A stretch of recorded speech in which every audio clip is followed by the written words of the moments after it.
सर्वत्र व्याप्तवान् हरिः स विष्णुश्च अस्वतन्त्रं मां स्वेच्छया वर्तयत्यजः स्वात्मनस्तस्य पूजा स्युः मनोवाक्कायवृत्तयः ममैताः इति कर्तारमुद्देश्यञ्च हरिं स्मरेत् व्यासाय भवनाशाय श्रीशाय गुणराशरे हृद्याय शुद्धविद्याय मध्वाय च नमो नमः धर्मविज्ञानवैराग्यपरमैश्वर्यशालिनः आनन्दतीर्थभगवत्पादान् वन्दे निरन्तरम् भवति यदनुभावादेडमूकोऽपि वाग्मी जडमतिरपि जन्तुर्जारते प्राज्ञमौलिः सकलवचनचेतो देवता भारती सा मम वचसि निधत्तां सन्निधिं मानसे च नमोऽस्तु तात्विका देवाः विष्णुभक्तिपरायणाः धर्ममार्गे प्रेरयन्तु भवन्तः सर्व एव हि नौमिन्यारसुधादिकृर्जनमुनीन् श्रीपादरात्सन्मणीन् व्यासार्यान् विविधागमद्धिविहरान् श्रीवादिराजानपि वन्दे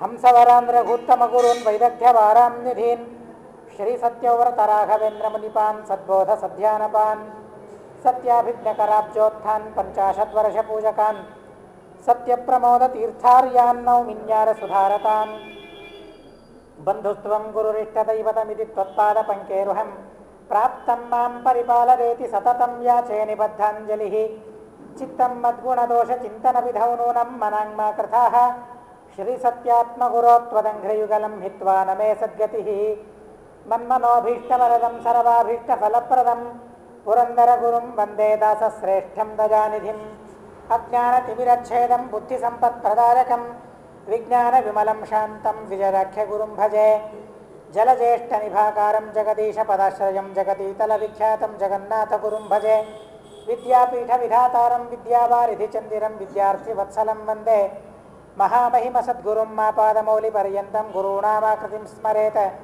तेन विघ्नाः प्रणश्यन्ति सिद्ध्यन्ति च मनोरथाः पृथ्वीमण्डलमध्यस्थाः पूर्णबोधमतानुगाः वैष्णवा विष्णुहृदयास्तान्नमस्ये गुरून् मम श्रीमल्लक्ष्मीनृसिंहस्य श्रियं दिशतु मे नखः स्वभक्ताभीष्टदानारसमुपात्तदशाकृतेः स्वस्त्यस्तु हरिः ओं हरिः ओं हरिः ओं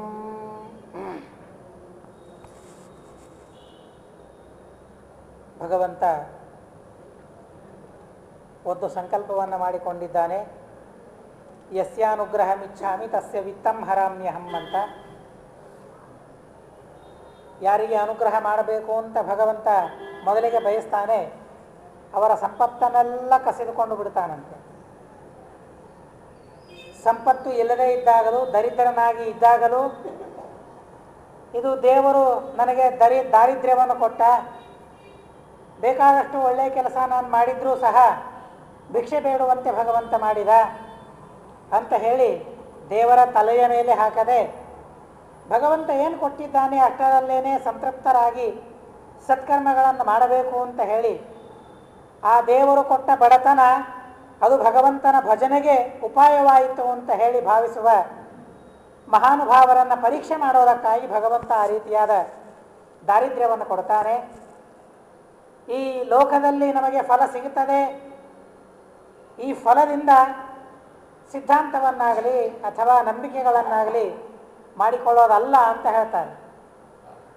ನೋಡಿ, ಮಧ್ವಮತವನ್ನು ಆಶ್ರಯಿಸಿದ್ರಿ ನೀವು ಇಷ್ಟು ದರಿದ್ರರಾದ್ರಿ ಅಂತ. ಹಾಗಂದರೆ ಅದು ದೇವರು ಪರೀಕ್ಷೆ ಮಾಡೋದಕ್ಕಾಗಿ ಕೊಟ್ಟಿರ್ತಾನೆ. ಮಧ್ವಮತವನ್ನು ಸ್ವೀಕಾರ ಮಾಡಿದ ತಕ್ಷಣ ಅಕಸ್ಮಾತ್ ಯಾರಾದರೂ ದರಿದ್ರರಾದರೆ ಸ್ವೀಕಾರ ಮಾಡಿದ್ದಕ್ಕಾಗಿ ಅವನು ದರಿದ್ರನಾದ ಅಂತ ಮತ್ತೊಬ್ಬರಂದರೆ ಹಾಗಾದರೆ ಅದರ ಮೇಲೆ ನಾವು ವಿಶ್ವಾಸ ಇಡಬಹುದು? ಅಲ್ಲ. ದಾರಿದ್ರ್ಯ ಆಗಲಿ ಶ್ರೀಮಂತಿಕೆ ಆಗಲಿ ಅದು ಸತ್ಯ ಅಸತ್ಯ ಮತಗಳನ್ನು ಆಶ್ರಯಿಸೋದರಿಂದ ಬರೋದಿಲ್ಲ, ನಮ್ಮ ಕರ್ಮಕ್ಕೆ ಅನುಗುಣವಾಗಿ ಅದು ಬರ್ತದೆ. ದಾರಿದ್ರ್ಯವಾಗಲಿ ಶ್ರೀಮಂತಿಕೆಯಾಗಲಿ.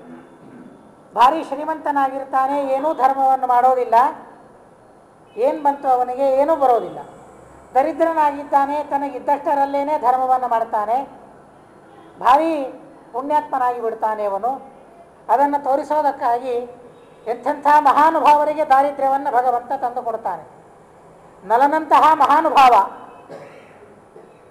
ಆ ನಲನಲ್ಲಿ ಕಲಿ ಪ್ರವೇಶ ಮಾಡಲಿಕ್ಕೆ 12 ವರ್ಷ ಕಾಯ್ತಾ ಕೂತಿದ್ದಂತೆ. ಏನು ಸಾಮರ್ಥ್ಯ ನೋಡ್ರಿ ಅವನದ್ದು. ನಮಗೆ ಹೊರಗೆ ಹೋಗಲಿಕ್ಕೆ ಬಿಡೋದಿಲ್ಲ. ಒಳ್ಳೆ ಸಿಂಹಾಸನ ನಮ್ಮನ್ನು ನೋಡಿದ ತಕ್ಷಣ ಅವನಿಗೆ ಕಲಿಗೆ ಒಳ್ಳೆ ಅಂತಃಪುರ ಸಿಕ್ತು ನಮ್ಮಲ್ಲಿ ಇವನಲ್ಲಿ ಇರಲಿಕ್ಕೆ ಅಂತ. ಆದರೆ ಆ ಮಹಾನುಭಾವ, ನಲನಂತಹ ಮಹಾನುಭಾವ, ಅವನ ಮಹಾತ್ಮೆಯನ್ನು ಹೇಗೆ ತಿಳಿಯೋದು ಅಂದರೆ ಇದೊಂದೇ ಕಾರಣ. ಅವನಲ್ಲಿ ಪ್ರವೇಶ ಮಾಡಲಿಕ್ಕೆ 12 ವರ್ಷ ಅವನ ಮನೆಯ ಬಾಗಿಲಿನ ಮುಂದೆ ಕಾಯ್ತಾ ಕೂತಿದ್ದಂತೆ ಕಲಿ. ಇದರಿಂದ ಅವನ ಮಹಿಮೆ ಎಷ್ಟು ಅಂತ ಗೊತ್ತಾಗ್ತದೆ. ಅಂದರೆ ಅವನು ಎಷ್ಟು ಯುಕ್ತಿಬದ್ಧವಾಗಿ, ಶಾಸ್ತ್ರಬದ್ಧವಾಗಿ, ಧರ್ಮಬದ್ಧವಾಗಿ ಕರ್ಮಗಳನ್ನು ಮಾಡ್ತಾ ಇದ್ದ ಅಂತ ಅನ್ನೋದು ನಮಗೆ ಅದರಿಂದ ಅರ್ಥ ಆಗ್ತದೆ. ಅಂಥ ಮಹಾನುಭಾವ. ಆದರೂ ಏನು ಪರಿಸ್ಥಿತಿ ಬಂದೋಯ್ತು ಅವನಿಗೆ? ಯುಧಿಷ್ಠಿರನಿಗೆ ಉಪದೇಶ ಮಾಡ್ತಾರೆ ನಲನ ಕಥೆಯನ್ನು. ಏನಪ್ಪ ನೀನೊಬ್ಬನೇ ಈ ದುಃಖವನ್ನು ಅನುಭವಿಸಿದ್ದಿ ಅಂತ ತಿಳಿದೆಯಾ? ಇಲ್ಲ, ನಲನಂತಹ ಮಹಾನುಭಾವನಿಗೂ ಅದನ್ನು ತಪ್ಪಿಸಿಕೊಳ್ಳಿಕ್ಕೆ ಆಗಲಿಲ್ಲ, ವಿಧಿಯನ್ನು ತಪ್ಪಿಸಿಕೊಳ್ಳಿಕ್ಕೆ ಆಗಲಿಲ್ಲ. ಯಾರಿಗೂ ವಿಧಿಯನ್ನು ತಪ್ಪಿಸಿಕೊಳ್ಳಿಕ್ಕೆ ಆಗೋದಿಲ್ವಂತೆ. ಅನ್ನೋದಕ್ಕಾಗಿ ಮಹಾನುಭಾವರಿಗೂ ಈ ತರಹದ ಕಷ್ಟ ಕಾರ್ಪಣ್ಯಗಳು, ದಾರಿದ್ರ್ಯಗಳು, ದುಃಖ ದುಮಾನಗಳು ಬಂದಿದೆ ಅಂತ ತಿಳಿದುಕೊಂಡು ನಾವು ಸುಮ್ಮನೆ ಆಗಿಬಿಡ್ಬೇಕು. ಅವರಂತಹ ಮಹಾನುಭಾವರಿಗೆ ಬಂದಿದೆ ಅಂದಮೇಲೆ ನಾವು ಎಲ್ಲಿ? ಭಾರೀ ಭಾರೀ ಧರ್ಮವನ್ನು ಅನುಷ್ಠಾನ ಮಾಡಿದ ಮಹಾನುಭಾವರು ದರಿದ್ರರಾಗಿದ್ದಾರೆ ಅಂದಮೇಲೆ ನಾವೇನು ಮಾಡಿದ್ದೇವೆ? ಏನೂ ಮಾಡಿಲ್ಲ. ಆದರೂ ದೇವರು ಎಷ್ಟು ಕೊಟ್ಟಿದ್ದಾನೆ ನೋಡ್ರಿ ನಮಗೆ. ಎಷ್ಟು ಅದ್ಭುತವಾದ ಅವಕಾಶವನ್ನು ಭಗವಂತ ಕೊಟ್ಟಿದ್ದಾನೆ. ಇದನ್ನು ಉಪಯೋಗ ಮಾಡಿಕೊಂಡಾಗ ಮಾತ್ರ ನಿಜವಾಗಿ ಸಾರ್ಥಕ ಆಗ್ತದೆ. ಇಲ್ಲದೆ ಹೋದರೆ ಇದೂ ವ್ಯರ್ಥವಾಗಿ ಹೋಗಿಬಿಡ್ತದೆ.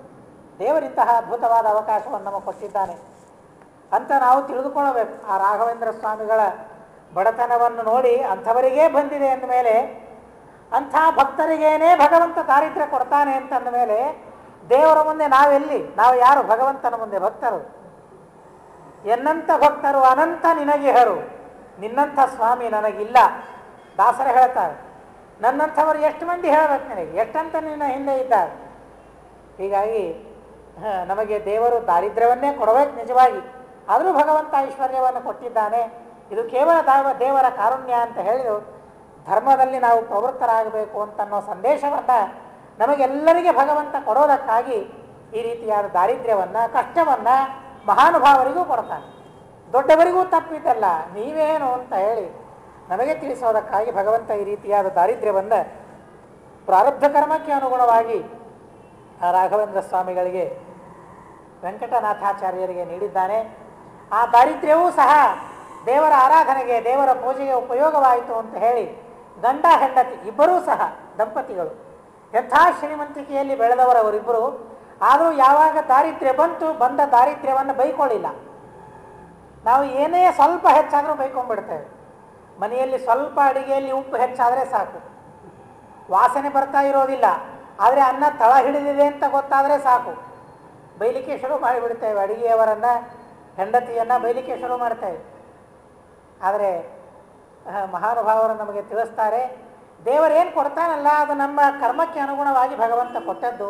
ಅದನ್ನು ಅನುಭವಿಸೋದು ಮಾತ್ರ ನಮ್ಮ ಕರ್ತವ್ಯ. ಅನುಭವಿಸುವಾಗಲೂ ಅದು ದೇವರ ಪೂಜೆ ಅಂತ ಚಿಂತನೆ ಮಾಡಿದಾಗ ನೋಡ್ರಿ, ನಮ್ಮ ಪ್ರಾರಬ್ಧ ಕರ್ಮಕ್ಕೆ ಅನುಗುಣವಾಗಿ ಬಡತನ ಬಂದಿದೆ. ಆ ಬಡತನ ಬಂದಾಗಲೂ ಸಹ ಬಡತನವು ಬರಲದೆ ಭಗವದ್ ಭಜನೆ ಯೋಗ ಅಂತ ತಿಳಿದು ಯಾರು ಪರಮಾತ್ಮನನ್ನು ಸೇವೆ ಮಾಡ್ತಾರೆ ಅವರಿಗೆ ಭಗವಂತ ಅತಿಶಯವಾದ ಪುಣ್ಯವನ್ನು ಕೊಡ್ತಾನಂತೆ. ಮಧ್ವಾಚಾರ್ಯರು ಆ ಮಾತನ್ನು ಹೇಳ್ತಾರೆ, ಯದ್ಯಪ್ಯಲ್ಪ ಧನ ತ್ಯಕ್ತಂ ವಿತ್ತಂ ಬಹುಫಲಂ ಬಹುಗುಣಂ ಭವೇತ್. ಮಹಾದರಿದ್ರ, ಭಾರಿ ದರಿದ್ರ ಇದ್ದಾನೆ, ಅವನಿಗೇನು ಕೊಡಲಿಕ್ಕೆ ಆಗ್ತಾ ಇಲ್ಲ. ಒಂದು 4 ಆಣೆ 8 ಆಣೆ ಇವತ್ತಿಗೇನೂ ಅಲ್ಲ, ಅದು ಹೆಸರಿಲ್ಲ, 1 ರೂಪಾಯಿ ಕೊಟ್ಟಿದ್ದಾನೆ. ಭಾರಿ ದರಿದ್ರ ಇದ್ದಾನೆ. ಏನೋ ಧರ್ಮ ಕಾರ್ಯವನ್ನು ಮನೆಯಲ್ಲಿ ಮಾಡಬೇಕಾಗಿದೆ, ಏನೂ ಇಲ್ಲ. ಬಂದ ಬ್ರಾಹ್ಮಣನಿಗೆ 1 ರೂಪಾಯಿಯನ್ನು ಕೊಟ್ಟ, ಶ್ರದ್ಧೆಯಿಂದ ದಾನ ಮಾಡಿದ, ಶ್ರದ್ಧೆಯಿಂದ ಅದನ್ನೇ ಕೊಟ್ಟ. ಮತ್ತೊಂದು ಕಡೆಗೆ ಮತ್ತೊಬ್ಬ ಇದ್ದಾನೆ, ಅಶ್ರದ್ಧೆಯಿಂದ 1,00,000 ರೂಪಾಯಿ ಕೊಟ್ಟಿದ್ದಾನೆ. ಶ್ರೀಮದಾಚಾರ್ಯರು ಅಂತಾರೆ, ಆ 1,00,000 ರೂಪಾಯಿ ಕೊಟ್ಟಿದ್ದಾನೆ ಅನ್ನೋದಕ್ಕಾಗಿ ಅವನಿಗೇನು ಪುಣ್ಯ ಬರೋದಿಲ್ಲ, ಹೆಚ್ಚಿನ ಪುಣ್ಯ. ಆದರೆ 1 ರೂಪಾಯಿ ಕೊಟ್ಟಿದ್ದಾನಲ್ಲ ಇವನು ಕಷ್ಟಪಟ್ಟು ಶ್ರದ್ಧೆಯಿಂದ, ಇವನ ಪುಣ್ಯ ಹೆಚ್ಚು ಅಂತ ಮಧ್ವಾಚಾರ್ಯರು ಹೇಳ್ತಾರೆ. ಈಗ ನೋಡ್ರಿ, ಭಗವಂತನ ಸೇವೆಯನ್ನು ಸುಲಭವಾಗಿ ಮಾಡಲಿಕ್ಕೆ ದಾರಿದ್ರ್ಯ ಇದೊಂದು ಉಪಾಯ ಅನ್ನೋದಕ್ಕಾಗಿ ದಾರಿದ್ರ್ಯವೇ ಬೇಕು ಅಂತ ಮಹಾನುಭಾವರು ಕೇಳಿಕೊಳ್ತಾರೆ. ಕುಂತಿದೇವಿ ಕೇಳಿಕೊಂಡ್ಳು, ಏನು ಕಷ್ಟಗಳು ಬೇಕು ಅಂತ ಕೇಳಿಕೊಂಡ್ಳು. ಬೇಕಾದಷ್ಟು ಸಂಪತ್ತು ನಮ್ಮಲ್ಲಿದೆ, ಇರಲಿ, ಬೇಡ ಅಂತ ಅಂದಿಲ್ಲ. ಆದರೆ ಕಷ್ಟಗಳಲ್ಲಿ ನಮಗೆ ಮೇಲಿಂದ ಮೇಲೆ ಅಂತ ಕೇಳಿಕೊಳ್ತಾರೆ. ವಿಪತ್ತುಗಳು ಬೇಕು, ಸಂಪತ್ತು ಬೇಡ ಅಂತ ಕೇಳಿಕೊಳ್ತಾಳೆ ಅವರು. ಋಷಿ ಮುನಿಗಳೆಲ್ಲರೂ ಸಹ ಅವರೇನು ಕೇಳಿದರೆ ಬೇಕಾದಷ್ಟು ರಾಜರು ಮಹಾರಾಜರು ಕೊಡಲಿಕ್ಕೆ ಆಗಿನ ಕಾಲದಲ್ಲಿ ಇದ್ದಿದ್ದಿಲ್ವೇನು, ಬೇಕಾದಷ್ಟು ಜನ ತಯಾರಾಗಿದ್ದರು. ಆದರೆ ಬೇಡ. ವಸಿಷ್ಠರು ಅವರು ಸೂರ್ಯವಂಶದ ರಾಜರ ಕುಲ ಪುರೋಹಿತರಾಗಿದ್ದರೂ ಸಹ ಅಲ್ಲಿ ಮನೆಯನ್ನು ಬೇಡಲಿಲ್ಲ. ನಿನ್ನ ರಾಜ್ಯದಲ್ಲಿ ನನಗೊಂದು ಮನೆ ಬೇಕು, ನಿನ್ನ ಹಾಗೇನೆ ನನಗೊಂದು ಅಂತಃಪುರ ಬೇಕು ಅಂತ ವಸಿಷ್ಠರು ಕೇಳಿದರೆ ಕೊಡ್ತಾ ಇರಲಿಲ್ವೇನವರು? ಮಹಾನುಭಾವರು ರಾಜರು ಭಾರೀ ಕೊಡೋ ಸಾಮರ್ಥ್ಯ ಅವರಿಗೆ ಇತ್ತು. ಆದರೆ ನನಗೆ ಬೇಡ, ನಿನಗೆ ಆಪ್ತ ಸಲಹಾಗಾರನಾಗಿ ನೀನು ಮಾಡುವ ಧರ್ಮಕ್ಕೆ ನಾನು ಉಪದೇಶಕನಾಗಿ ನಾನು ಬರ್ತೇನೆ. ಆದರೆ ನಾನು ಇರೋದು ಮಾತ್ರ ವನದಲ್ಲಿಯೇನೆ, ನನ್ನ ಆಶ್ರಮದಲ್ಲಿಯೇನೆ, ನನ್ನ ಪರ್ಣ ಕುಟೀರದಲ್ಲಿಯೇನೆ ನಾನು ಇರ್ತೇನೆ ಅಂತ ಹೇಳಿ ತನ್ನ ಆಶ್ರಮದಲ್ಲಿಯೇ ಇದ್ದು ಆ ಸೂರ್ಯವಂಶದವರನ್ನು ಉದ್ಧಾರ ಮಾಡಿದರು ಮಹಾನುಭಾವರವರು ವಸಿಷ್ಠರು.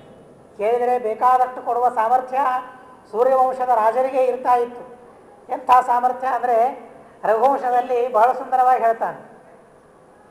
ರಘು ಮಹಾರಾಜನ ಹತ್ತಿರ ಕೌತ್ಸ ಅಂತ ಒಬ್ಬ ಋಷಿಗಳು ಬಂದಿದ್ರಂತೆ. ಅವ್ರಿಗೇನು ಬೇರೆ ಉದ್ದೇಶ ಏನಿಲ್ಲ, ಗುರುಗಳ ಹತ್ರ ಹೋಗಿ ಅಧ್ಯಯನ ಮಾಡ್ತಾರೆ. ಅಧ್ಯಯನ ಆದಮೇಲೆ ಗುರುದಕ್ಷಿಣೆ ಕೊಡಬೇಕು, ಅದು ಶಾಸ್ತ್ರೀಯ ಶಾಸ್ತ್ರ ಪದ್ಧತಿ. ಅದು ವರದಕ್ಷಿಣೆ ಗುರುದಕ್ಷಿಣೆ ಅಂತ ಅನ್ನೋದೇನಿದೆಯಲ್ಲ ಅದು ಶಾಸ್ತ್ರೀಯವೇ, ಆದರೆ ಅಲ್ಲಿ ಪೀಡೆ ಇರಬಾರ್ದು. ಆ ಪೀಡೆ ಅನ್ನೋದೇನಿದೆಯಲ್ಲ ಅದು ಮಾತ್ರ ಅಶಾಸ್ತ್ರೀಯ, ಆದರೆ ದಕ್ಷಿಣೆ ಅಂತ ಅನ್ನೋದು ಮಾತ್ರ ಶಾಸ್ತ್ರೀಯ ಅನ್ನೋದಕ್ಕಾಗಿ ಗುರುಗಳಿಗೆ ದಕ್ಷಿಣೆಯನ್ನು ಕೊಡಬೇಕು ಅಂತ ಹೇಳಿ ಗುರುಗಳಿಗೆ ಕೇಳ್ತಾರೆ. ನಿಮ್ಮ ಹತ್ರ ಇಷ್ಟೆಲ್ಲ ವಿದ್ಯೆಯನ್ನು ನಾನು ಅಧ್ಯಯನ ಮಾಡಿದ್ದೇನೆ, ನಿಮಗೇನಾದರೂ ದಕ್ಷಿಣೆ ಕೊಡಬೇಕು ಅಂತ ನನಗೆ ಅಪೇಕ್ಷೆಯಾಗಿದೆ ಅಂದಾಗ ಗುರುಗಳಂತಾರೆ, ಏನಪ್ಪ ನಿನ್ನ ಹತ್ರ ಏನಿದೆ ಅಂತ ನನಗೆ ಕೊಡ್ತೀಯ? ಬೇಡ, ಶ್ರದ್ಧೆಯಿಂದ ನನ್ನ ಹತ್ರ ಅಧ್ಯಯನ ಮಾಡಿದ್ದಿ, ನೀನು ಪ್ರಚಾರ ಮಾಡಿದರೆ ಅಂದರೆ ಅದರಿಂದ ನನಗೆ ಪುಣ್ಯ ಬರ್ತದೆ, ಹೀಗಾಗಿ ಆ ಪುಣ್ಯವೇ ನನಗೆ ವರದಕ್ಷಿಣೆಯಾಗಿ ಹೋಯಿತು, ನಡಿ ಹೋಗು ಅಂತ ಹೇಳಿಬಿಡ್ತಾರೆ ಗುರುಗಳು. ಎಂಥ ಗುರುಗಳು ಇರ್ತಾ ಇದ್ರು ನೋಡಿ ಹಿಂದಕ್ಕೆ. ಹಣದ ಅಪೇಕ್ಷೆ ಸರ್ವಥಾ ಇಲ್ಲ, ನಾನು ಇರೋದೇ ಇಲ್ಲಿ, ಎಲ್ಲವನ್ನೂ ಬಿಟ್ಟು ನಾನು ವನದಲ್ಲಿದ್ದೇನೆ. ಯಾವುದಕ್ಕಾಗಿ? ದೇವರನ್ನು ಪಡೆಯೋದಕ್ಕಾಗಿ. ನಾನು ಯಾವುದನ್ನು ಬೇಡಲಿಕ್ಕೆ ತಯಾರಿಲ್ಲ ಅದನ್ನು ಕೊಡಬೇಕು ಅಂತ ನೀನು ತಯಾರಾಗಿದ್ದಿ. ಈಗ ಗುರುಗಳಂತಾರೆ, ಯಾವುದನ್ನು ನಾನು ಬೇಡಲಿಕ್ಕೆ ತಯಾರಿಲ್ಲ ಅದನ್ನೆಲ್ಲ ಬಿಟ್ಟು ನಾನು ವನದಲ್ಲಿ ಬಂದು ಕೂತಿದ್ದೇನೆ, ಅದನ್ನು ಕೊಡ್ತೇನೆ ಅಂತ ನೀನು ತಯಾರಾಗಿದ್ದಿ. ಯಾವುದು ಪಡಿಬೇಕು ಅಂತ ನಾನು ವನದಲ್ಲಿ ಬಂದು ಕುಳಿತಿದ್ದೇನೆ ಅದನ್ನು ನಿನಗೆ ಕೊಡಲಿಕ್ಕಾಗೋದಿಲ್ಲ. ನನಗೇನು ಬೇಕು? ದೇವರು ಬೇಕು, ಅದನ್ನು ನಿನಗೆ ಕೊಡಲಿಕ್ಕಾಗ್ತದ? ಗುರುದಕ್ಷಿಣೆಯಾಗಿ ಆಗೋದಿಲ್ಲ. ಭಗವಂತನಲ್ಲಿ ಭಕ್ತಿ ಬೇಕು, ಅದನ್ನು ನಿನಗೆ ಕೊಡಲಿಕ್ಕಾಗ್ತದ? ಗುರುದಕ್ಷಿಣೆಯಾಗಿ ಇಲ್ಲ. ಯಾವುದನ್ನು ಪಡಿಬೇಕು ಅಂತ ಹೇಳಿ ನಾನು ವನದಲ್ಲಿ ಬಂದು ಕೂತಿದ್ದೇನೆ ಅದನ್ನು ದಕ್ಷಿಣೆಯಾಗಿ ಕೊಡಲಿಕ್ಕೆ ನನ್ನ ಕಡೆಯಿಂದ ಆಗೋದಿಲ್ಲ. ಯಾವುದನ್ನು ಬೇಡ ಅಂತ ನಾನು ತಿರಸ್ಕಾರ ಮಾಡಿ ವನದಲ್ಲಿ ಬಂದು ಕೂತಿದ್ದೇನೆ ಅದನ್ನು ಕೊಡ್ತೀನಿ ಅಂತ ನೀನು ತಯಾರಾಗಿದೆ. ಬೇಡಪ್ಪ, ಸರ್ವಥಾ ಬೇಡ ಅದು ನನಗೆ ಅಂತ ಹೇಳ್ತಾನೆ. ಎಷ್ಟು ಸಲ ಹೇಳಿದ್ರು ಕೇಳಲಿಲ್ಲ, ಬೆನ್ನು ಹತ್ತಾನೆ ಶಿಷ್ಯ. ಏನಾದರೂ ಕೇಳಬೇಕು, ಏನಾದರೂ ಕೇಳಬೇಕು ಅಂದಾಗ ಗುರುಗಳಿಗೆ ಬಹಳ ಸಿಟ್ಟು ಬಂದು ಹೋಗ್ಬಿಡ್ತದೆ. ಎಂಥ ಮುಟ್ಟಾಳ ಇವನು ಶಿಷ್ಯ, ಎಷ್ಟು ಹಠಮಾರಿ ಇದ್ದಾನೆ, ಇಷ್ಟು ಹೇಳಿದ್ರು ಕೇಳ್ತಾ ಇಲ್ಲಲ್ಲ ಅಂತ ಹೇಳಿ ಸಿಟ್ಟಿಗೆ ಬಂದು ಹೇಳ್ತಾರೆ, ಹೋಗಲಿ, ನನ್ನ ಹತ್ರ ಎಷ್ಟು ವಿದ್ಯೆ ಅಧ್ಯಯನ ಮಾಡಿದ್ದೀನಿ ನೀನು? 14 ಶಾಸ್ತ್ರಗಳನ್ನು 14 ವಿದ್ಯೆಗಳನ್ನು ಅಧ್ಯಯನ ಮಾಡಿದ್ದೀಯಲ್ಲ. ಚತುರ್ದಶ ವಿದ್ಯೆಗಳು, 14 ವಿದ್ಯೆಗಳಿವೆ. ಆ 14 ವಿದ್ಯೆಗಳನ್ನು ನೀನು ಅಧ್ಯಯನ ಮಾಡಿದ್ದಿ ಅನ್ನೋದಕ್ಕಾಗಿ ಕೋಟಿಶ್ಚ ತಸ್ರಹ ದಶಚಾಹರೇತಿ, 14 ಕೋಟಿ ಸುವರ್ಣದ ನಾಣ್ಯಗಳನ್ನು ತಂದು ನನಗೆ ಕೊಡು ವರದಕ್ಷಿಣೆಯಾಗಿ ಅಂತ ಕೇಳ್ತಾನೆ. ಗುರುಗಳು ಸಿಟ್ಟಿಗೆ ಬಂದು ಕೇಳ್ತಾನೆ. ಗುರುಗಳು ಕೇಳಿದ್ರೆ ಅವನಲ್ಲಿ ಏನು ಖೇದ ಇಲ್ಲ ಶಿಷ್ಯನಲ್ಲಿ. ಏನಪ್ಪ ನಮ್ಮ ಗುರು ಇವನು ಹಣ ಬೇಡೋದಕ್ಕಾಗಿಯೋ ಇದ್ದಾನೇನು, ಇವನು ವಿದ್ಯೆ ಹೇಳೋದಕ್ಕಾಗಿದ್ದಾನ? ಕೇಳೋದು ಕೇಳಿಬಿಡ್ತೇವೆ ನಾವು, ಎಷ್ಟು ಬೇಕು, ಏನು ಕೊಡಬೇಕು ಅಂತ ಹೇಳಿ. ಅವ್ರೇನಾದರೂ ಇಷ್ಟು ಬೇಕು ಅಂತ ಕೇಳಿದ್ರೆ ಇವರು ಮನುಷ್ಯನ ದನನ ಅಂತ ನಾವು ಅಂದುಬಿಡ್ತೇವೆ. ಯಾರವರು ಅಂತ ನೋಡೋದೇ ಇಲ್ಲ. ತಂದೆ ತಾಯಿ ಅಪ್ಪ ಅಣ್ಣ ಗುರುಗಳು ಬಂಧುಗಳು ಯಾರೂ ನೋಡೋದಿಲ್ಲ. ಕೇಳಿದ್ದು ನಾವು ಕೇಳಿದ್ದೇವೆ, ನೀವೇನು ಕೇಳ್ತೀರಿ ಅದನ್ನು ಕೊಡ್ತೇನೆ ಅಂತ. ನಾವೇನಾದರೂ ಕೇಳಿದರೆ ಬೈಲಿಕ್ಕೆ ಶುರು ಮಾಡಿಬಿಡ್ತೇವೆ. ಆದರೆ ಆ ಶಿಷ್ಯ ಅಂಥವನಲ್ಲ. ಕೇಳಿದ್ದಾರಲ್ಲ 14 ಕೋಟಿ, ಅವಶ್ಯವಾಗಿ ತಂದು ಕೊಡೋಣ ಅಂತ ಹೊರಟರು. ಧೈರ್ಯ ಅವರಿಗೆ. ಏನು ಧೈರ್ಯ ಅವರಿಗೆ? ಏನೂ ಸಂಪಾದನೆ ಮಾಡಿದ್ದಿಲ್ಲ, ಆದರೆ ರಾಜನ ಧೈರ್ಯ. ಯಾವನ ರಾಜ್ಯದಲ್ಲಿ ನಾನಿದ್ದೇನೆ ಆ ರಾಜ ನನಗೆ ಸಹಾಯ ಮಾಡಿಯೇ ಮಾಡ್ತಾನೆ ಅನ್ನೋ ಧೈರ್ಯ ಅವನಿಗೆ. ಹೀಗಾಗಿ ಅವನು ರಾಜನ ಹತ್ರ ಹೋಗ್ತಾನೆ. ಯಾರು? ರಘು ಮಹಾರಾಜ, ಸೂರ್ಯವಂಶದ ರಾಜ. ಯಾವ ರಘುವಿನಿಂದ ಆ ವಂಶಕ್ಕೆ ರಾಘವ, ರಾಮನಿಗೆ ರಾಘವ ಅಂತ ಹೆಸರು ಬಂತು. ರಘುವಿನಿಂದಾಗಿ ಅಂತಹ ರಘು ಮಹಾರಾಜ ಆ ಸಮಯದಲ್ಲಿ ಇದ್ದ. ರಘು ಮಹಾರಾಜನ ಹತ್ರ ಹೋಗಿ ಕೇಳ್ತಾನಂತೆ, ಸ್ವಾಮಿ ರಾಘವೇಂದ್ರ, ಈ ಗುರುಗಳಿಗೂ ಅದೇ ಹೆಸರು, ಕರ್ಮಧರ್ಮ ಸಂಯೋಗ ನೋಡಿ, ಇದು ಅಂದ್ರೇನೆ ರಾಘವೇಂದ್ರ ಅಂತ ಹೆಸರಿಟ್ಟುಕೊಳ್ತಾರೆ ಅನ್ನೋದಕ್ಕಾಗ ರಘುಗಳ ಸ್ಮರಣೆ ಆಗಬೇಕು ಅಂತ ಭಗವಂತನ ಸಂಕಲ್ಪ ಮಾಡಿಸ್ತಾ ಇದ್ದಾನೆ ಅಷ್ಟೇ. ಆ ರಘು ಮಹಾರಾಜನ ಹತ್ರ ಹೋಗ್ತಾರಂತೆ ಕೌತ್ಸರು. ಹೋದಾಗ ಸುದ್ದಿ ಗೊತ್ತಾಗ್ತದೆ, ಕೌತ್ಸರು ಬಂದಿದ್ದಾರೆ ಅಧ್ಯಯನ ಮಾಡಿಕೊಂಡು ಅಂತ. ಬಹಳ ಸಂತೋಷ ಅವನಿಗೆ. ನನ್ನ ರಾಜ್ಯದಲ್ಲಿರತಕ್ಕಂತಹ ಬ್ರಾಹ್ಮಣರು ಅದ್ಭುತವಾದ ರೀತಿಯಲ್ಲಿ ಶಾಸ್ತ್ರಾರ್ಥಗಳನ್ನು ಚಿಂತನೆ ಮಾಡ್ತಾರೆ, ಅಧ್ಯಯನ ಮಾಡ್ತಾ ಇದ್ದಾರೆ, ಅಂಥವನು ನಮ್ಮ ಮನೆಗೆ ಬರ್ತಾ ಇದ್ದಾರೆ ಅಂತ ಹೇಳಿ ಸಂತೋಷ. ಆದರೆ ಮನೆಯಲ್ಲಿ ಏನೂ ಸಂಪತ್ತಿಲ್ಲ. ನೋಡಿ, ರಘು ಮಹಾರಾಜನ ಮನೆಯಲ್ಲಿ ಏನೂ ಸಂಪತ್ತಿಲ್ಲ. ಕಾಳಿದಾಸ ಎಷ್ಟು ಸುಂದರವಾಗಿ ಅದನ್ನು ವರ್ಣನೆ ಮಾಡ್ತಾನೆ ಅಂತ ಅಂದರೆ, ಸಮೃಣ್ಮಯೇ ವೀತ ಹಿರಣ್ಮಯತ್ವಾತ ಪಾತ್ರೆ ನಿಧಾಯಾರ್ಘ್ಯಮನರ್ಘ್ಯಶೀಲ. ಬಂದವರಿಗೆಲ್ಲ ಪೂಜೆ ಮಾಡಬೇಕು ಅಂತ ಅವನ ಅಭಿಪ್ರಾಯ, ಅವನ ಮನಸ್ಸು. ಆತಿಥ್ಯವನ್ನು ಮಾಡಬೇಕು ಅಂತ ಹೇಳಿ, ಆತಿಥ್ಯವನ್ನು ಮಾಡಬೇಕಾದ್ರೆ ಒಳ್ಳೆ ಬಂಗಾರದ ತಟ್ಟೆಯಲ್ಲಿ ಎಲ್ಲ ಪದಾರ್ಥಗಳನ್ನು ತಂದಿಟ್ಟುಕೊಂಡು ಆ ಆತಿಥ್ಯವನ್ನು, ಅರ್ಘ್ಯವನ್ನು, ಪಾದ್ಯವನ್ನು ಕೊಡಬೇಕು. ಅವನು ರಾಜ.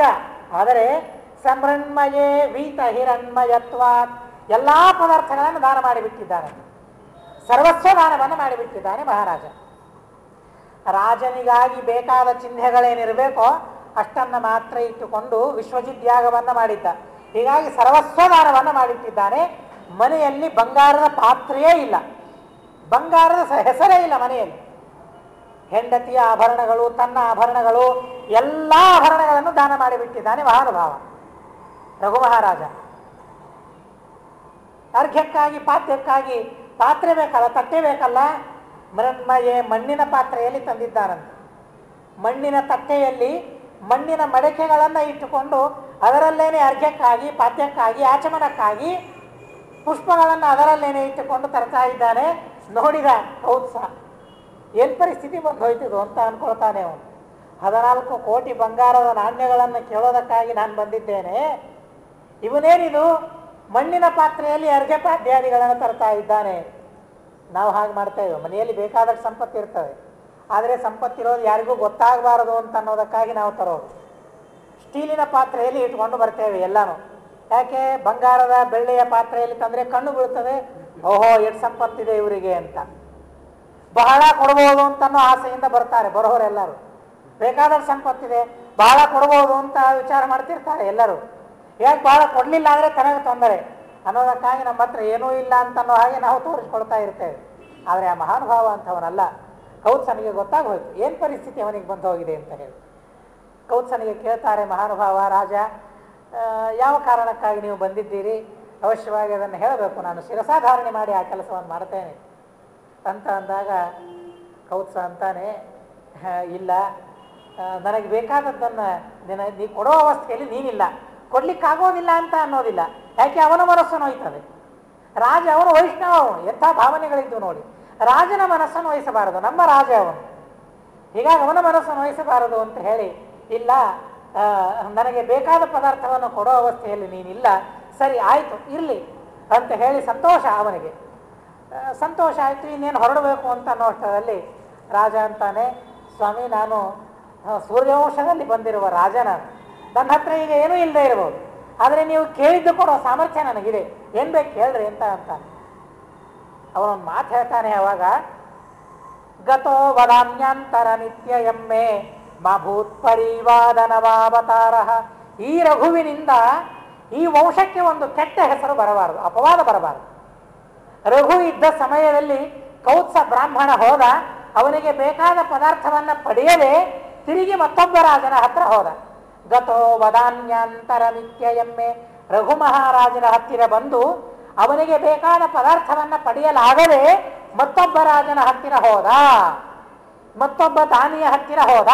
ಆ ಪ್ರಸಂಗ ಬರಬಾರದು ನನಗೆ, ಆ ಅಪವಾದ ನನ್ನ ವಂಶಕ್ಕೆ, ಆ ಕಲಂಕ ನನ್ನ ವಂಶಕ್ಕೆ ಬರಬಾರದು ಅನ್ನೋದಕ್ಕಾಗಿ ಏನು ಬೇಕು ಹೇಳಿ ನಾನು ಅದನ್ನು ಕೊಡ್ತೇನೆ ಅಂತ ಹೇಳಿದಾಗ ರಾಜನ ಸಾಮರ್ಥ್ಯವನ್ನು ತಿಳಿದುಕೊಂಡ ಮಹಾನುಭಾವ ಹೇಳ್ತಾನೆ, ಏನಿಲ್ಲ, ನನಗೆ 14 ಕೋಟಿ ಸುವರ್ಣದ ನಾಣ್ಯಗಳು ಬೇಕು ಅಂತ ಹೇಳ್ತಾನೆ.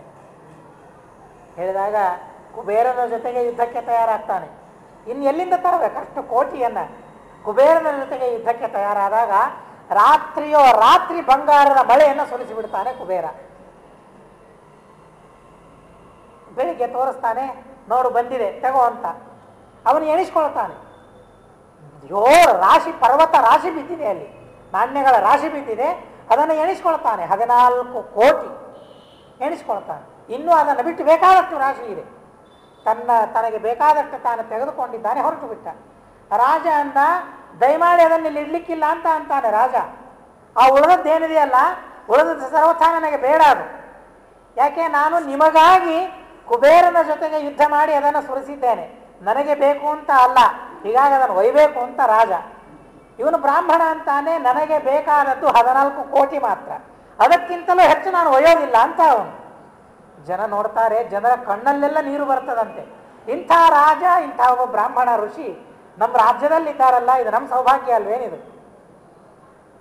ಯಾರಿಗಾಗಿ ಪಡೆದಿದ್ದೇನೆ ಅದು ಅವರಿಗೇ ಕೊಡಬೇಕು, ಅವರಿಗೇ ಮುಟ್ಟಬೇಕು ಅಂತನ್ನೋ ಭಾವನೆಯಲ್ಲಿದ್ದ ರಾಜ ಎಷ್ಟು ಬೇಕೋ ಅಷ್ಟನ್ನು ಮಾತ್ರ ಸ್ವೀಕಾರ ಮಾಡಬೇಕು ಅಂತನ್ನೋ ಅಷ್ಟನ್ನು ಮಾತ್ರ ಯಾಚನೆ ಮಾಡಬೇಕು ಅಂತನ್ನೋ ಭಾರಿ ಭಾವನೆಯಲ್ಲಿರತಕ್ಕಂತಹ ಬ್ರಾಹ್ಮಣ. ಇಂಥ ಬ್ರಾಹ್ಮಣ, ಇಂಥ ಕ್ಷತ್ರಿಯರಿದ್ದಾಗ ಎಲ್ಲಿ ಯಾವ ತರಹದ ತೊಂದರೆ ಆಗ್ಬೋದು ಹೇಳ್ರಿ. ಹೀಗಾಗಿ ಪ್ರಜರಿಗೆಲ್ಲ ಭಾರಿ ಸಂತೋಷ ಆಗಿ ಹೋಗುತ್ತೆ. ಇದು ಮುಂದೆ ನಡೆದು ಹೋಗಿರತಕ್ಕಂತಹ ಘಟನೆ, ಇಂಥ ಅದ್ಭುತವಾಗಿರತಕ್ಕಂತಹ ಅನ್ನೋದಕ್ಕಾಗೇನೆ ರಘು ಮಹಾರಾಜ ಈ ರೀತಿಯಾದ ಮಾತಾಡಿದ ಅನ್ನೋದಕ್ಕಾಗೇನೆ ರಾಘವೇಂದ್ರ ಸ್ವಾಮಿಗಳು ಅಪೇಕ್ಷಿತ ಪ್ರದಾತಾನ್ಯ ರಾಘವೇಂದ್ರಾನ್ನ ವಿದ್ಯತೆ. ರಘುವಿನ ಹೆಸರು ತಮ್ಮ ಹೆಸರಲ್ಲಿ ಬರುವ ಹಾಗೆ ಸುಧೀಂದ್ರರು ನಾಮಕರಣ ಮಾಡಿದ್ದಾರೆ. ಹೀಗಾಗಿ ರಾಘವೇಂದ್ರ ಸ್ವಾಮಿಗಳ ಹತ್ತಿರ ಹೋಗಿ ನಾನು ಈ ಅಭೀಷ್ಟವನ್ನು ಪಡೆಯಲಾಗೆ ತಿರುಗಿ ಬಂದೆ ಅಂತನ್ನೋ ಪ್ರಸಂಗವೇ ಬರಬಾರದು ಅಂತನ್ನೋ ಹಾಗೆ ಅದ್ಭುತವಾಗಿರತಕ್ಕಂತಹ ಮಹಾ ಸಾಮರ್ಥ್ಯವನ್ನು ಮುಂದೆ ತೋರಿಸಿದರು. ಆದರೆ ಅವರ ಪರಿಸ್ಥಿತಿ ಏನಿತ್ತು? ಈ ರಘು ಮಹಾರಾಜನ ಪರಿಸ್ಥಿತಿ ಏನೋ ಅದಕ್ಕಿಂತಲೂ ಇನ್ನೂ ಕಡಿಮೆ. ಅವನಿಗೆ ಮಣ್ಣಿನ ಪಾತ್ರೆಯಾದರೂ ಇತ್ತು, ಆದರೆ ಇವರಿಗೆ ಮಣ್ಣಿನ ಪಾತ್ರೆಯೂ ಇಲ್ಲ. ಮುರಿದು ಹೋದ ಪಾತ್ರೆಗಳು, ಹರಿದು ಹೋದ ಬಟ್ಟೆಗಳು, ಇಂಥ ಅವಸ್ಥೆಯಲ್ಲಿ ಅವರು ಕಾಲವನ್ನು ಕಳೀತಾರೆ. ಸುಧೀಂದ್ರ ಸ್ವಾಮಿಗಳು ಅವರಿಗೆ ಆಶ್ರಮವನ್ನು ಕೊಡಬೇಕು ಅಂತ ವಿಚಾರ ಮಾಡ್ತಾರೆ. ಸರಸ್ವತಿ ದೇವಿಗೆ ಕರ್ಣಾಕರ್ಣಿಯಾಗಿ ಆ ಸುದ್ದಿ ಕೇಳಿಸ್ತದೆ. ಗಂಡನ ಹತ್ತಿರ ಹೋಗಿ, ಪತಿಯ ಹತ್ತಿರ ಹೋಗಿ ಕಣ್ಣೀರಿಟ್ಟುಕೊಳ್ತಾರೆ. ನಾನಿನ್ನೂ ಸಣ್ಣ ಹುಡುಗಿ, ನಾನು ಇನ್ನೂ ಪ್ರಪಂಚವನ್ನು ಕಣ್ಣು ತೆಗೆದು ಇನ್ನೂ ನೋಡಿಲ್ಲ, ನನ್ನನ್ನು ಬಿಟ್ಟು ತಾವು ಹೋಗಬಾರದು ಅಂತ ಹೇಳಿ ಎಷ್ಟೋ ವಿಲಾಪವನ್ನು ಮಾಡ್ತಾಳೆ. ಅವರಿಗೂ ಮನಸ್ಸಿರೋದಿಲ್ಲ. ಆದರೆ ರಾತ್ರಿಯಲ್ಲಿ ಕನಸಿನಲ್ಲಿ ಬಂದು ಸರಸ್ವತೀ ದೇವಿ ಆಜ್ಞೆಯನ್ನು ಮಾಡ್ತಾಳೆ. ಆಜ್ಞೆಯನ್ನು ಮಾಡಿದಾಗ ಅವಶ್ಯವಾಗಿ ಆಗಲಿ ಅಂತ ಹೇಳಿ ಸುಧೀಂದ್ರರಿಂದ ರಾಘವೇಂದ್ರರು ಅಂತನ್ನೋ ನಾಮಕರಣವನ್ನು ಪಡೆದುಕೊಂಡು ರಾಘವೇಂದ್ರ ಸ್ವಾಮಿಗಳು ಪಾಠ ಪ್ರವಚನಾದಿಗಳನ್ನು ಮಾಡ್ತಾ ತೀರ್ಥಕ್ಷೇತ್ರಗಳನ್ನು ಸಂಚಾರ ಮಾಡ್ತಾ ಇದ್ದಾರೆ ಅಂತನ್ನೋ ಕಥೆಯನ್ನು ತಿಳಿಸ್ತಾರೆ. ಸಕದಾಚಿದಾದೃತಮನಾಹರೇ ಸ್ಥಳಾನಿ ಅಖಿಲಾನಿ ಪುಣ್ಯ ಸರಸಿಶ್ಚ ವೈಷ್ಣವೀಹಿ ಅವಲೋಕಿತುಂ ಯತಿವರೋ ಧೃತೌ ವ್ರತಃ ಪ್ರಥಮಂ ಸುರಪ್ರಭುದಿಶಂ ಪ್ರತಸ್ಥಿವಾನ್. 7ನೇ ಸರ್ಗದಲ್ಲಿ ರಾಘವೇಂದ್ರ ಸ್ವಾಮಿಗಳು ರಾಮಸೇತುವಿನ ಯಾತ್ರೆಯನ್ನು ವಿಶೇಷವಾಗಿ ಮಾಡ್ತಾರೆ, ಸೇತು ಯಾತ್ರೆಯನ್ನು ಮಾಡ್ತಾರೆ. ಅದರ ಜೊತೆಗೆ ಅನೇಕ ತೀರ್ಥಕ್ಷೇತ್ರಗಳಲ್ಲಿ ಸಂಚಾರ ಮಾಡಿ ಅಲ್ಲಲ್ಲಿರುವ ಭಗವಂತನ ರೂಪಗಳನ್ನು ಸ್ತೋತ್ರ ಮಾಡ್ತಾ ಅವರು ತೀರ್ಥಯಾತ್ರೆಗಳನ್ನು ಮಾಡುವ ಪ್ರಸಂಗ 7 ಮತ್ತು 8ನೇ ಸರ್ಗದಲ್ಲಿ ಬಹಳ ಸುಂದರವಾಗಿ ನಮಗೆ ತಿಳಿಸ್ತಾರೆ. 9ನೇ ಸರ್ಗದಲ್ಲಿ ಅವರ ದಿನಚರಿ ಬೆಳಗಿನಿಂದ ರಾತ್ರಿಯವರೆಗೆ ಏನು ಮಾಡಿದರು ಅಂತನ್ನೋದನ್ನು ಬಹಳ ಸುಂದರವಾಗಿ ಕವಿಗಳು ನಮಗೆ ತಿಳಿಸ್ತಾರೆ. ಈ ತೀರ್ಥಯಾತ್ರೆಯ ವಿಷಯದಲ್ಲಿ ಅನೇಕ ವಿಷಯಗಳನ್ನು ನಾವು ತಿಳಿಯಬೇಕು. ತಿಳಿಯಲಿಕ್ಕೆ ಅನೇಕ ಪುರಾಣಗಳು ನಮಗೆ ಆ ವಿಷಯಗಳನ್ನು ತಿಳಿಸ್ತದೆ. ತೀರ್ಥಯಾತ್ರೆ ಯಾಕೆ ಮಾಡಬೇಕು, ಏನು ಉದ್ದೇಶ? ನಾವು ಇವತ್ತೆಲ್ಲ ಮಾಡ್ತೇವೆ, ಆದರೆ ಮಾಡುವಾಗ ನಿಜವಾಗಿ ಶಾಸ್ತ್ರದಲ್ಲಿ ಹೇಗೆ ಹೇಳಿದ್ದಾರೆ ಹಾಗೆ ನಮಗೆ ಮಾಡಲಿಕ್ಕಾಗೋದಿಲ್ಲ ಈಗಿನ ಕಾಲದಲ್ಲಿ. ಆದರೆ ನಾವು ಮಾಡುವಾಗ ಅಲ್ಲಿಯ ಒಂದೆರಡು ಅಂಶಗಳಾದರೂ ಅನುಸಂಧಾನ ಬಂದರೆ ನಾವು ಮಾಡಿದ ತೀರ್ಥಯಾತ್ರೆ ಸಾರ್ಥಕ ಆಗ್ತದೆ. ಇಲ್ಲೇ ಆದರೆ ಆಗೋದಿಲ್ಲ. ಮೊಟ್ಟ ಮೊದಲಿಗೆ ಹೇಳ್ತಾರೆ, ತೀರ್ಥಯಾತ್ರೆಗೆ ಹೋಗ್ಬೇಕು. ಎಲ್ಲಿಗೆ? ವೈಷ್ಣವೀಹಿ, ವೈಷ್ಣವ ಕ್ಷೇತ್ರಗಳಿಗೆ ಹೋಗಬೇಕು ಅಂತ ಅಂತಾರೆ. ಹಾಗಾದರೆ ಕಾಶಿಗೆ ಹೋಗ್ತೇವೆ, ರಾಮೇಶ್ವರಂಗೆ ಹೋಗ್ತೇವೆ, ಅದು ವೈಷ್ಣವ ಕ್ಷೇತ್ರ ಏನು? ವಿಷ್ಣುವಿನ ಕ್ಷೇತ್ರ ಏನದು? ಅಲ್ಲಲ್ಲ ಅಂತ ಅಂದರೆ ಶಾಸ್ತ್ರದಲ್ಲಿ ತಿಳಿಸ್ತಾರೆ. ವೈಷ್ಣವ ಕ್ಷೇತ್ರ ಅಂತ ಅಂದರೆ ವಿಷ್ಣುವೇ ಆ ಕ್ಷೇತ್ರದಲ್ಲಿರಬೇಕು ಅಂತ ಅಲ್ಲ. ಯಾವ ಕ್ಷೇತ್ರಗಳಿಗೆ ಹೋದಾಗ ವಿಷ್ಣು ಸಂಬಂಧಿಯಾದ ಭಕ್ತಿಯ ಉದ್ಬೋಧನೆ ನಮ್ಮಲ್ಲಿ ಆಗ್ತದೆ ಅಂತಹ ಕ್ಷೇತ್ರಗಳಿಗೆ ಹೋಗಬೇಕು ಅಂತ ಹೇಳ್ತಾರೆ. ಕಾಶಿಯಲ್ಲಿ ಮರಣವಾದರೆ ಅವನಿಗೆ ಮುಕ್ತಿ ಅಂತ ಶಾಸ್ತ್ರದಲ್ಲಿ ಹೇಳಿದ್ದಾರೆ. ಅರ್ಥಾತ್ ಪಾಪದಿಂದ ಮುಕ್ತಿ ಅಂತ ಅಷ್ಟೇ ಅರ್ಥ. ಆ ಎಲ್ಲ ವಿಶೇಷ ವಿಚಾರಗಳನ್ನು ನಾವು ಮತ್ತೆ ನಾಳೆ ತಿಳಿಯೋಣ ನಾವು. ಆದರೆ ಅಲ್ಲಿ ಮರಣ ಯಾರು ಹೊಂದುತ್ತಾರೆ ಯೋಗ್ಯರಾಗಿದ್ದರೆ ಅವರ ಕಿವಿಯಲ್ಲಿ ರುದ್ರದೇವರು ಉಪದೇಶ ಮಾಡ್ತಾರಂತೆ ರಾಮಮಂತ್ರವನ್ನು, ವೈಷ್ಣವ ಮಂತ್ರವನ್ನು, ವಿಷ್ಣು ಮಂತ್ರವನ್ನು ರುದ್ರದೇವರು ಅವರ ಕಿವಿಯಲ್ಲಿ ಉಪದೇಶ ಮಾಡ್ತಾರೆ ಅಂತೆ. ಯೋಗ್ಯರಾಗಿದ್ದರೆ ಅಯೋಗ್ಯರಿಗೆ ಅಲ್ಲ ಅನ್ನೋದಕ್ಕಾಗಿ ಅದು ವೈಷ್ಣವ ಕ್ಷೇತ್ರ. ಆ ರುದ್ರದೇವರು ಸಹ ವೈಷ್ಣವರು ಅನ್ನೋದಕ್ಕಾಗಿ ವೈಷ್ಣವ ಕ್ಷೇತ್ರ. ವಿಷ್ಣು ಭಕ್ತರು ಪ್ರತಿಷ್ಠಾಪನೆ ಮಾಡಿದ ಕ್ಷೇತ್ರಗಳು, ಅಂತಹ ಕ್ಷೇತ್ರಗಳಿಗೆ ಮಾತ್ರ ಯಾತ್ರೆಗೆ ಹೋಗಬೇಕು ಅಂತ ಹೇಳ್ತಾರೆ. ಯಾಕೆ ಏನು ಅಂತನೋ ಪ್ರಶ್ನೆಗಳೆಲ್ಲ ನಮಗೆ ಬರ್ತದೆ. ಆದರೆ ಆ ಪ್ರಶ್ನೆಗಳಿಗೆ ಸರಿಯಾದ ಉತ್ತರಗಳನ್ನು ಶಾಸ್ತ್ರದಲ್ಲಿ ನಮಗೆ ಕೊಟ್ಟಿದ್ದಾರೆ. ಹೀಗೆ ಅನೇಕ ತೀರ್ಥಯಾತ್ರೆಗಳನ್ನು ರಾಘವೇಂದ್ರ ಸ್ವಾಮಿಗಳು ಸಂಚಾರ ಮಾಡಿದ ಪ್ರಸಂಗವನ್ನು 7, 8 ಈ ಸರ್ಗಗಳಲ್ಲಿ ಬಹಳ ಸುಂದರವಾಗಿ ವರ್ಣನೆ ಮಾಡಿದ್ದಾರೆ. ಅದರಲ್ಲಿಯೂ ಅತಿ ಪ್ರಧಾನವಾದ ಮಧ್ಯದಲ್ಲಿ ಅನೇಕ ವರ್ಣನೆಗಳು ಬರ್ತದೆ. ಋತುಗಳ 6 ಋತುಗಳ ವರ್ಣನೆಯನ್ನು ಮಾಡಿದ್ದಾರೆ. ವಿಶೇಷವಾಗಿ ಕಾವೇರಿ ನದಿಯ ವರ್ಣನೆಯನ್ನು ಮಾಡ್ತಾರೆ. ರಾಮಸೇತುವಿನ ವರ್ಣನೆಯನ್ನು ಬಹಳ ಸುಂದರವಾಗಿ ಮಾಡಿದ್ದಾರೆ. ಹೀಗೆ ಅಲ್ಲಲ್ಲಿ ಬರುವ ಆ ಋತುಗಳ, ನದಿಗಳ ವರ್ಣನೆಯನ್ನು, ದೇವತೆಗಳ ವರ್ಣನೆಯನ್ನು ಮಾಡ್ತಾ ರಾಘವೇಂದ್ರ ಸ್ವಾಮಿಗಳು ದಿಗ್ವಿಜಯ ಮಾಡಿದ, ಯಾತ್ರೆ ಮಾಡಿದ ಅದ್ಭುತವಾದ ಪ್ರಸಂಗವನ್ನು ನಾರಾಯಣಾಚಾರ್ಯರು ನಮಗೆ ತಿಳಿಸ್ತಾರೆ. ಆ ಯಾತ್ರೆ ಪ್ರಾರಂಭ ಮಾಡಿದ್ದು ಪೂರ್ವ ದಿಕ್ಕಿನಿಂದ ಪ್ರಾರಂಭ ಮಾಡಿದರು ಅಂತ ಹೇಳಿ ನಮಗೆ ಇಲ್ಲಿ ಉಲ್ಲೇಖವನ್ನು ಕೊಡ್ತಾರೆ.